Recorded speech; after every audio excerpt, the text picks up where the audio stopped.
Navabharat youth association ఆధ్వర్యంలో దేవీ నవరాత్రి వేడుకలు ఘనంగా నిర్వహిస్తున్నారు. వేడుకల్లో భాగంగా ఇవాళ అన్నదానం నిర్వహించారు. అమ్మవారిని దర్శించుకునేందుకు పెద్ద ఎత్తున భక్తులు తరలివచ్చారు. బంజారాహిల్స్ రోడ్ నెంబర్ 12లో అమ్మవారి అన్నదానం కార్యక్రమానికి వచ్చాము. ఇక్కడ అసలు ఏంది ప్రత్యేకత, ఏమున్నది, ఎన్ని సంవత్సరాల నుంచి పెడుతున్నారు ఏందో ఒకసారి పబ్లిక్ని కలుసుకొని చూసుకున్నాం.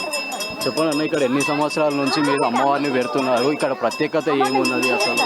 ఇది 10వ సంవత్సరం అమ్మవారిని ఇక్కడ పెట్టడము. అమ్మవారిని అనుకోకుండా నేను మా ఫ్రెండ్ శివ ముదిరాజ్ అనుకొని ఇక్కడ స్టార్ట్ చేయడం జరిగింది. ఇది 10వ సంవత్సరము అమ్మవారిని ఇక్కడ పెట్టడము. గత 9 సంవత్సరాలుగా ఎవరైతే అమ్మవారి కలశం తీసుకున్నారో వారు వాళ్ళ సొంత ఇంటిని కానీ లేకపోతే మంచి రియల్ ఎస్టేట్లో అభివృద్ధి చెందడం కానీ బిజినెస్లో అభివృద్ధి చెందడం కానీ జరుగుతుంది. అదేవిధంగా మేము కూడా 2 సార్లు తీసుకున్నాము అదే సెంటిమెంట్ని పెట్టుకొని. ఎందుకంటే కమిటీ వాళ్ళు 9 రోజులు ఎంతో నిష్టగా అమ్మవారిని ఇక్కడ ప్రతిష్ఠించి 9 రోజులు చాలా నిష్టతో దీక్షతో అమ్మవారి పూజ చేస్తూ ఉన్నారు.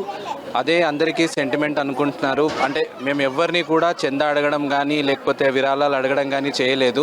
మేము చేస్తున్న పూజా విధానాలు విధి విధానాలు చూసి వాళ్ళే వస్తున్నారు. మీరు ఈరోజు చూస్తున్నారు ఎంతమంది మహిళలు వచ్చి ఇక్కడ పూజ చేస్తున్నారో. అదేవిధంగా ప్రతి సంవత్సరం ఇలానే జరుగుతూ ఉంది. పూజా పునస్కారాలు అమ్మవారికి 9 రోజులు ఇలాగే జరగడము. ఇంకొక ప్రత్యేకత, ఈ మండపంకి ఉన్న ప్రత్యేకత ఏంటంటే అమ్మవారిని జనరల్గా అందరూ హైదరాబాద్ పరిసరాల్లో ఉన్న వాళ్ళు ట్యాంక్ బండ్కి తీసుకెళ్లి నిమజ్జనం చేస్తారు. అట్లా కాకుండా ఈ అమ్మవారిని ఏదో ఒక శక్తిపీఠానికి ప్రతిసారి తీసుకెళ్తుంటాము. మా మొదటి సంవత్సరం ఏడుపాయల నుంచి స్టార్ట్ అయింది జర్నీ. అట్లానే 9 సంవత్సరాలు ఒక్కొక్క ప్రాంతానికి అమ్మవారిని తీసుకెళ్లడం కుదరకపోని ప్రాంతానికి అమ్మవారి కలశం కానీ గౌరమ్మని కానీ తీసుకెళ్తూ ఉంటాము.